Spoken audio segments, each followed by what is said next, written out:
Sa una wala pa'y cellphone sa kamot, magsabot rata sa oras ug lugar. Alas 5 sa plaza magkita, walay GC pero kompleto ta. Paglingkod ta sa bangko sa kalsada, magkatawa hangtod gabi na. Bisan walay load o internet, ang atong storya unlimited. Karon daghang nakaayugap, na ay video call, na ay group chat. Pero nga numurag mingaw man, bisan pirmi online ang tanan.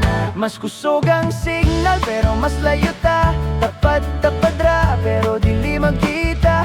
Mag-uban ta pero hilom ang lingkuranan, kay ang tanang ulo na sa cellphone tanan. Paspas pa sa kilat, ang mensahe mo abot, apan ang kasing-kasing dili gyud kaabot. Nagatubang sa screen nga nagsigara na ta diri, pero ang huna-huna na hanaw na.